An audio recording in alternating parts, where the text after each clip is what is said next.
Hello friends, welcome to Jharkhand warrior. जैसा कि हम लोगों ने प्रीवियस ईयर्स क्वेश्चंस की टॉपिक वाइज हमारा चल रहा था क्वेश्चंस। आज भी हम लोग फिर से प्रीवियस ईयर्स क्वेश्चंस करेंगे और ये ह्यूमन फिजियोलॉजी का होगा, ठीक है, मानव शरीर के बारे में। तो चलिए स्टार्ट करते हैं आज के क्वेश्चंस और आज हम लोग एक एक करके फिर से हर सवाल को देखेंगे।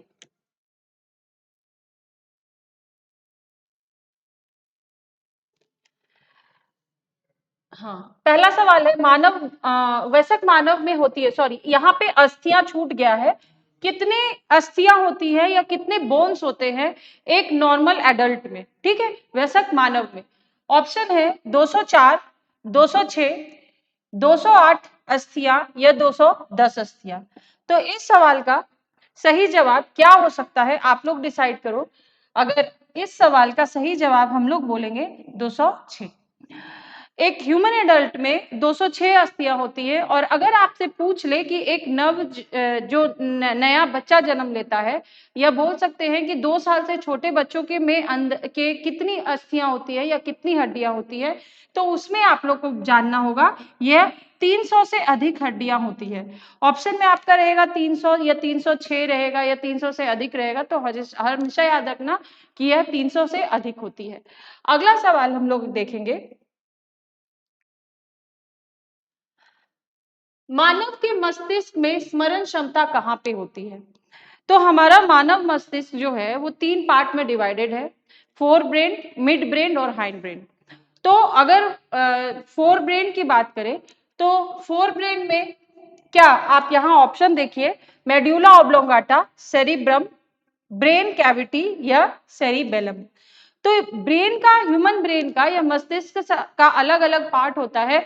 उसी में इसमें से एक पार्ट जो स्मरण क्षमता या किसी चीज को, जो हम जिसे इंग्लिश में मेमोरी पावर बोलते हैं, उनके लिए रिस्पॉन्सिबल होता है सेरिब्रम। अगर मानव मस्तिष्क की बात करें तो ये कुछ कुछ देखने में अखरोट के जैसा होता है, और अखरोट के अंदर वाला पूरा उसी तरह का मानव मस्तिष्क का बना कंस्ट्रक्शन होता है। तो मैं आपसे ये बताऊंगी कि जैसे उसके अंदर आप लोग देखे होंगे कुछ उठा हुआ पार्ट होता है और कुछ धसा हुआ पार्ट होता है और लाइन लाइन होता है, तो उसको कहते हैं गायरी और सल्काई। तो यहाँ पर क्या है कि गायरी और सल्काई जितना ज्यादा होता है किसी के मस्तिष्क में, तो उसका मेमोरी पावर उतना ही ज्यादा होता है, ठीक है। और इसी तरह से यहाँ, या फिर हम लोग एक चीज और बोल सकते हैं, वो उसमें इंटेलिजेंसी भी ज्यादा होता है। मेमोरी के लिए एक पॉइंट होता है सेरिब्रम में, और इसीलिए इसको हम लोग, इसका ऑप्शन सही उत्तर होगा सेरिब्रम। हाँ, जो गायरी और सल्काई है वो इंटेलिजेंसी लेवल के लिए होता है। जितना ज्यादा इंटेलिजेंट होता है इंसान, उसका जो वही उठा हुआ भाग और जो लाइन लाइन होता है, इस तरह से ब्रेन में आप लोग देखे होंगे कि ब्रेन के अंदर होता है, तो उसमें वो ज्यादा होता है। आगे बढ़ते हैं हम लोग नेक्स्ट क्वेश्चन में। हमारे शरीर का अधिकतम भार बना होता है, जो हमारा शरीर है उनका सबसे ज्यादा भार किस चीज से बना होता है। पहला अस्थियों से, दूसरा शारीरिक अंगों का, तीसरा त्वचा मांसपेशियां व अंगों का, और चौथा जल का। तो हम सबको पता है कि हमारे शरीर के अंदर सबसे ज्यादा किस चीज की मात्रा होती है, तो वो होता है जल का। चाहे वो किसी का भी बेसिक बात करें तो जल सबसे ज्यादा होता है, और इसीलिए हमारा भार भी सबसे ज्यादा जल का होता है। अगला सवाल है, मानव शरीर में सर्वाधिक प्रचुरता में पाए जाने वाला तत्व कौन सा ऐसा तत्व है जो मानव शरीर के अंदर सबसे ज्यादा होता है। पहला है लौह, दूसरा सोडियम, तीसरा ऑक्सीजन और चौथा आयोडीन। तो हम सबको पता है कि हम लोग जो श्वसन तंत्र है, श्वसन क्रिया है, उससे ऑक्सीजन लेते हैं और कार्बन डाइऑक्साइड छोड़ते हैं। तो क्योंकि इसमें सबसे ज्यादा अगर बात करें तो वो होता है ऑक्सीजन। अगला सवाल है, निम्नलिखित में से कौन मानव शरीर का सबसे छोटी हड्डी है। ये पूछ रहा है कि कौन सी हड्डी जो होती है सबसे छोटी होती है। दो बात याद रखना है, सबसे छोटी और सबसे बड़ी, ठीक है। तो सबसे छोटी हड्डी कौन सी है, वोमेन, स्टेपीज, मैलियम या इनकस। तो इसका सही उत्तर होगा स्टेपीज। ये स्टेपीज हमारे कान की हड्डी होती है। कान 3 हड्डियों से बना होता है, मैलस, इनकस और स्टेपीज। तो जो सबसे छोटी होती है इन तीनों में वो होती है स्टेपीज। अगला है कि सबसे बड़ी हड्डी कौन सी होती है। तो मानव शरीर के जांघ में एक हड्डी होता है जिसे हम लोग फीमर बोलते हैं, और यही फीमर हड्डी सबसे ज्यादा अधिक, सबसे बड़ी हड्डी बोला जाता है। और एक और मैं आपको एक और बात बताऊंगी कि हड्डियों के अंदर बोन मैरो पाया जाता है, और इन बोन मैरो में आरबीसी, डब्ल्यूबीसी बनते हैं, जो रेड ब्लड सेल और व्हाइट ब्लड सेल पड़ते हैं। लाल रक्त कोशिकाएं या सफेद रक्त कोशिकाएं, ये दोनों के दोनों कहाँ पे बनते हैं, तो वो लंबी हड्डियों के बोन मैरो के अंदर बनते हैं। और इसी बोन मैरो के अंदर, और बेसिकली फीमर, जैसे फीमर है तो वो लंबी हड्डी है, उसके अंदर ये बनते हैं। अगला सवाल पे आते हैं। निम्नलिखित में से कौन सा लवण हड्डियों में सर्वाधिक मात्रा में पाया जाता है। अगर हम हड्डी की बात करें तो हड्डी भी एक कनेक्टिव टिश्यू है, ठीक है, एक तरह का उत्तक है, दो बॉडी पार्ट्स को जोड़ के रखता है। तो यहाँ सवाल ये है कि निम्नलिखित में से कौन सा लवण, मतलब लवण या सॉल्ट, हड्डियों में सर्वाधिक मात्रा में पाया जाता है। तो कनेक्टिव टिश्यू में दो पार्ट्स होते हैं, एक होता है मैट्रिक्स और दूसरा होता है सेल। मैं आपको थोड़ा सा कनेक्टिव टिश्यू का जानकारी देती हूँ। बेसिकली अगर कनेक्टिव टिश्यू की बात करूं तो ये क्या होता है, जनरली हमेशा इसके अंदर, ये मान लो एक टिश्यू है, तो टिश्यू के अंदर,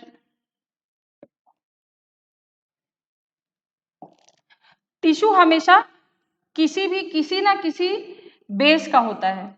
इसके अंदर मान लो ये बेस है, ठीक है, और ये बेस के अंदर में, इस बेस के अंदर में कुछ सेल्स हैं। आप लोग देखे होंगे केक, या फिर आप ऐसा भी बोल सकते हैं कि आप लोगों ने ये देखा होगा कि खीर के अंदर किशमिश, काजू वगैरह अलग अलग से दिखाई देता है, और बेसिक बेस उसका खीर होता है जो चावल और दूध का बना होता है। उसी तरह से यहाँ पर भी जितना भी कनेक्टिव टिश्यू होता है, सबका एक बेस मटेरियल होता है, और उस बेस मटेरियल को हम लोग कहते हैं, ये जो मटेरियल है इसको कहते हैं मैट्रिक्स। और सारे सेल उसके अंदर में या तो दबे हुए या धसे हुए रहते हैं, या तो तैरते रहते हैं, जैसे ब्लड के अंदर होता है। ब्लड भी एक कनेक्टिव टिश्यू है, तो मैट्रिक्स के अंदर जो सेल्स होते हैं वो धसे हुए होते हैं। तो यहाँ बात कर रहा है कि हमारी जो हड्डियां होती है उसमें सर्वाधिक मात्रा, तो ये हमारे हड्डियों का जो बेस या मैट्रिक्स होता है, ये बना होता है कैल्शियम और फॉस्फेट का, कैल्शियम और फॉस्फेट का बना होता है। तो यहाँ पर आप लोग देखो, क्या मैग्नीशियम क्लोराइड का बना होता है, क्या कैल्शियम कार्बोनेट का बना होता है, क्या कैल्शियम फॉस्फेट का बना होता है, या सोडियम क्लोराइड का बना होता है। तो इसमें सही उत्तर होगा कैल्शियम फॉस्फेट। मतलब यही कि कैल्शियम और फास्फोरस का कंपाउंड का ये बना होता है। अगले सवाल की ओर बढ़ेंगे। मनुष्य के जीवन काल में कितने दांत 2 बार विकसित होते हैं। हम सबको पता है कि मनुष्य के जो दांत होते हैं वो 4 तरह के होते हैं, इंसिजर्स, कैनाइन, प्रीमोलर और मोलर। तो जनरली अगर हम बात करें तो इंसिजर्स, कैनाइन, प्रीमोलर और मोलर, हमारे मानव शरीर में दांत 2 बार आते हैं। एक जब छोटे बच्चे लोग के दांत जो आते हैं, 2 साल के बाद से दांत आना शुरू होता है, जो 3-4 साल तक चलता है, और उसके बाद बेसिकली वो दांत 10 साल के अंदर झड़ जाते हैं, 8 साल से 10 साल के अंदर में झड़ जाते हैं, और फिर नया दांत आता है। तो जो पहला दांत आता है उसे हम लोग टेम्पोररी टीथ कहते हैं, और उनकी संख्या होती है 20। जो टेम्पोररी टीथ होती है उनकी संख्या कितनी होती है, 20। लेकिन अगर हम लोग फिर परमानेंट टीथ का बात करें, जो हमारे परमानेंट दांत जो आते हैं, उनकी संख्या कितनी होती है, 32। तो यहाँ पर बात कर रहे हैं कि कितने दांत 2 बार आते हैं, तो यानी कि जो पहले जो जितने दांत आते हैं ये सारे दोबारा आते हैं, तो इसका सही उत्तर होगा 20 दांत। अगला सवाल की ओर बढ़ेंगे। श्वसन क्रिया में वायु के कौन से घटक की मात्रा में कोई परिवर्तन नहीं होता है।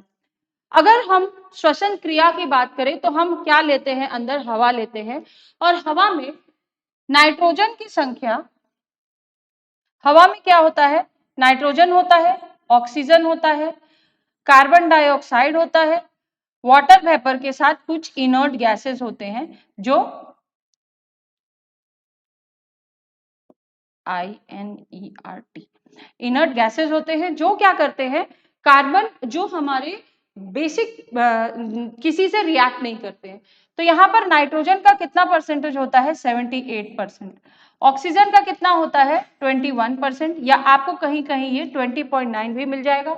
अगर कार्बन डाइऑक्साइड की बात करें तो ये 0.03% होता है, और वही इनर्ट का जो बचा हुआ है वो इनर्ट और वाटर वेपर होता है। तो ये जो ऑक्सीजन है, ये हम सबको पता है कि श्वसन क्रिया के दौरान ये हम ले सकते हैं, लेते हैं, कार्बन डाइऑक्साइड छोड़ते हैं, तो ये घट जाता होगा, ये बढ़ जाता होगा। लेकिन क्योंकि नाइट्रोजन का हमारे शरीर में कोई भी ऐसा मैकेनिज्म नहीं है जो इसको ट्रैप करे, जो इसको यूज करे, तो इसलिए यहाँ पर हम लोग इस बात को समझेंगे कि नाइट्रोजन ही एक ऐसा घटक है जो जितना लेते हैं उतना ही ये निकाल देते हैं। उसी जैसे इनहेलेशन और एक्सहेलेशन, एक्सहेलेशन प्रोसेस, इनहेलेशन मतलब अंदर लेना और एक्सहेलेशन मतलब छोड़ना, तो यहाँ पर भी वही होता है। नाइट्रोजन जो होता है बेसिकली क्या होता है, हम लोग पूरा का पूरा जितना ही हवा में होता है उतना ही हम लोग वापस निकाल देते हैं या छोड़ देते हैं। अगला सवाल की ओर बढ़ेंगे। मानव शरीर में सबसे मजबूत मांसपेशियां कहाँ पे होती है, जबड़े में, जांग में, गर्दन में या हाथों में? तो इस सवाल का सही जवाब होगा जबड़े में, जिसे हम कहते हैं इनैमल। इनैमल जो होता है वो हमारे सबसे मजबूत अंग होता है, मजबूत मांसपेशी होती है, और इसीलिए इसे हमारा जो दांत होता है वो क्योंकि बहुत मजबूत होना चाहिए, तो इसीलिए इसको सख्त बनाया गया। अगला सवाल है, एक स्वास्थ्य वयस्क मनुष्य में रक्त का परिमाप कितना होता है? ये जनरल सा सवाल है और इस तरह के क्वेश्चंस एक दो आ ही जाते हैं, मतलब आपको रट लेना होगा क्या, तो आपको ये याद कर लेना होगा कि इसमें ऑप्शन है 5 से 6 लीटर, 3 से 4 लीटर, 8 से 10 लीटर या 10 से 12 लीटर। तो इस सवाल का सही जवाब होगा 5 से 6 लीटर। अगला क्वेश्चन है,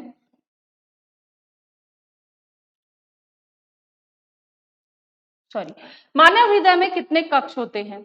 हमारा जो हृदय है, मानव का जो हृदय है, उसमें पूछ रहा है कितने चेंबर्स होते हैं।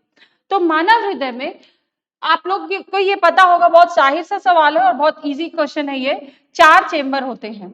अब बात करते हैं कुछ और जानवरों की। अगर आपसे मैं पूछ लूं कि मछलियों में या मत्स्य में कितने हार्ट के चेंबर्स होते हैं, तो उसका उत्तर होगा 2। वही अगर क्रोकोडाइल या एम्फीबियन से पूछ ले तो उसका उत्तर होगा 3। आपको कहीं कहीं एक्सेप्शनल मिलेगा, जैसे एक्सेप्शन में 3 और आधा ये भी होता है, ठीक है, क्रोकोडाइल्स में। अगर रेप्टाइल्स या छिपकली या इन सब जानवरों की बात करें तो उनमें 3 कक्ष होते हैं। वहीं अगर वेल की बात करें तो आप, ये आपका सवाल है जो मैं आपको दे रही हूं, आप इसका उत्तर ढूंढेंगे और हमारा मैसेज बॉक्स में टाइप करके बताएंगे कि वेल के अंदर कितने हार्ट के चेंबर्स होते हैं। सवाल सुनिए, वेल जो मछली होती है उसके अंदर कितना हृदय में कक्ष होते हैं, ठीक है, तो जवाब आपका इंतजार रहेगा। आगे बढ़ते हैं। जब, सॉरी, यहाँ पे उत्तर गलत दिया हुआ है, 8 नहीं होता है, 4 चेंबर होता है। जब वृक्क कार्य करना बंद कर देते हैं तो निम्न में से कौन सा पदार्थ जमा होता है? वृक्क, या हम जिसे कहते हैं किडनी। सवाल यह है कि अगर किडनी काम करना बंद कर देगा तो क्या होगा? किडनी, हमेशा याद कर रखना होगा कि किडनी एक ऐसा शरीर का अंग है जो रक्त को फिल्टर करता है, ब्लड फिल्ट्रेशन में हेल्प करता है, और ब्लड से जितना भी वेस्ट मटेरियल रहता है या जो भी अवशिष्ट पदार्थ जो हमारे काम का नहीं होता है वो रक्त से बाहर निकालता है। इसमें सबसे ज्यादा इंपॉर्टेंट चीज क्या है कि ये यूरिया को फिल्टर करता है। यूरिया जो हमारा लीवर के अंदर बनता है, ये यूरिया अगर कोई ऐसा प्रोटीन है जो यूज नहीं होता है, उसको लीवर को क्या, लीवर या जिसे लीवर हम लोग गुर्दा कहते हैं या जिसे इसका हम लोग जिगर कहते हैं, तो ये लीवर जो है ये बेसिकली क्या करता है कि ये एक्सपेरिमेंटल हाउस कहलाता है और इसके अंदर हजारों लाखों मतलब 50 से भी ज्यादा एक्सपेरिमेंट पर 500 से भी ज्यादा एक्सपेरिमेंट हमेशा चलते रहता है, होते रहता है। तो यहाँ पर लीवर का बहुत इंपॉर्टेंट रोल होता है और वही काम करता है जितना भी डिटॉक्सिफिकेशन का, मतलब अवशिष्ट पदार्थ या जो भी हम लोग टॉक्सिक चीज लेते हैं उसको मतलब तोड़ने का काम करता है। तो यहाँ बात करेंगे हम लोग शरीर में वसा, शरीर में प्रोटीन, रक्त में शर्करा या रक्त नत्र जनित अवशिष्ट पदार्थ। तो इसका आंसर आपको समझ आ गया होगा, इसका उत्तर होगा रक्त नत्र जनित अवशिष्ट पदार्थ को ये क्या करता है, ये पदार्थ जमा हो जाएगा अगर किडनी काम करना बंद कर देगा तो, ठीक है, क्योंकि किडनी फिल्टर में हेल्प करता है। अगला सवाल है, लीवर बनाता है, किडनी उसको फिल्टर करता है रक्त से। मनुष्य शरीर में खून की शुद्धिकरण की प्रक्रिया को क्या कहते हैं? अब ऐसा ही शुद्धिकरण, खून की शुद्धिकरण जो हमारे या रक्त की शुद्धिकरण कौन करता है? वो लीवर करता है। और इस प्रोसेस को हम लोग क्या कहते हैं? क्या डायलिसिस कहते हैं, हेमोलिसिस कहते हैं या मोसिस कहते हैं या पैरालिसिस कहते हैं? तो इस सवाल का सही उत्तर होगा, इसको हम लोग डायलिसिस कहते हैं। अगला सवाल की ओर बढ़ेंगे। मानव तंत्र में निम्नलिखित में से कौन सी एक पाचक एंजाइम नहीं है? कौन सा एंजाइम ऐसा है जो पचाने में हेल्प नहीं करता है या पाचक में मदद नहीं करता है? तो इसका ऑप्शन सुनिए, ट्रिप्सिन, गैस्ट्रीन, टाइलिन या पेप्सिन। तो इस सवाल का सही उत्तर क्या होगा उसके पहले हम लोग समझते हैं भोजन। मैं एक यहाँ पे छोटा सा डायग्राम बनाऊंगी।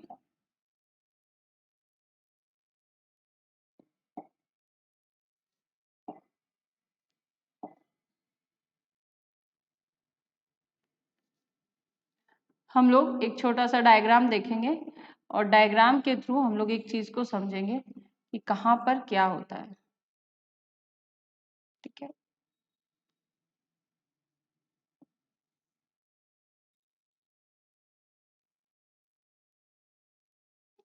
ठीक, ये हमारा सैलिवरी ग्लैंड है जो मुंह के अंदर खाना गया तो भोजन का सबसे पहले पचाना स्टार्ट करता है और इस सैलिवरी ग्लैंड से निकलता है सलाइवा। ये कहीं कहीं आपको इसका नाम सैलिवरी अमाइलेज भी मिलेगा। अगला है हमारा जो ये है ईसोफेगस या ओसोफेगस, कुछ भी बोल सकते हैं, और इसके अंदर एक मूवमेंट होता है जिसको कहते हैं पेरिस्टैलेटिक मूवमेंट। अगला है इस हमारा ये है पेट या इसे स्टमक भी कहते हैं। इस स्टमक को अगर बात करें तो इसमें गैस्ट्रिक ग्लैंड्स होते हैं, गैस्ट्रिक ग्लैंड्स, जिसके अंदर से गैस्ट्रिक जूस निकलता है और वो उसमें तीन चीज पाया जाता है। पहला है म्यूकस, दूसरा है HCl जो एक एसिड होता है और तीसरा है पेप्सिन। म्यूकस, HCl और पेप्सिन। तो ये तीनों कहां से निकल रहा है? स्टमक से। और फिर नीचे आते हैं तो नीचे हमारा जो भी एंजाइम है पेनक्रियाज से फिर 3 तरह का एंजाइम निकलता है और ये मान लो पेनक्रियाज है। पेनक्रियाज कैसा ग्लैंड होता है? एक्सोक्राइन, एंडोक्राइन या मिक्स्ड ग्लैंड? ये भी सवाल आप लोग लिख के आंसर दोगे कि पेनक्रियाज जो होते हैं वो कैसे ग्लैंड कहलाते हैं, ठीक है। और यहाँ पर ये पेनक्रियाज से भी 3 तरह का एंजाइम सिक्रीट होता है जिसे हम लोग क्या बोलेंगे? ये ट्रिप्सिन, पेनक्रियाटिक एमाइलेज और तीसरा है आपका लाइपेज। तो यहाँ पर ये सारे डाइजेस्टिव एंजाइम्स हैं। इसमें कौन सा एंजाइम जो है, हाँ, सलाइवा को हम लोग सलाइवा और टाइलिन भी कहते हैं। तो यहाँ पर आप देखो, पहला है ट्रिप्सिन, दूसरा गैस्ट्रीन, टाइलिन और पेप्सिन। तो ट्रिप्सिन का मैंने जिक्र किया, प्रोटीन का डाइजेस्ट करता है। टाइलिन जो है वो कार्बोहाइड्रेट या स्टार्च का डाइजेशन करता है या पाचन करता है। और गैस्ट्रीन नाम का कोई भी ऐसा एंजाइम नहीं होता है। तो इसमें ऑप्शन है कि पाचक एंजाइम नहीं है, तो गैस्ट्रीन नहीं है। अगला सवाल की ओर बढ़ेंगे। वक्त के प्रति मिनट औसत रक्त प्रवाह होता है कितना? 1 मिनट में रक्त का प्रवाह होता है किडनी से। तो ये इसको भी आपको याद कर लेना है। इसका सही जवाब होगा 1200 सीसी। ठीक है, ये इस सवाल का सही उत्तर होगा। तो हम लोगों ने आज फिर से कुछ इंपॉर्टेंट बहुत सारे क्वेश्चंस किए जो आ चुके हैं या आने की संभावना है। इस झारखंड वॉरियर प्लेटफॉर्म पे जितने भी सवाल हम लोग करवा रहे हैं, ये सारे के सारे काफी इंपॉर्टेंट है और ऐसे कोशिश करिए कि इन सबको आप लोग वापस से रिपीट करके बार बार याद करने की। ठीक है, आज के लिए हम लोग इतना ही रहने देते हैं। नेक्स्ट क्लास में फिर मिलेंगे। Thank you very much, have a nice day.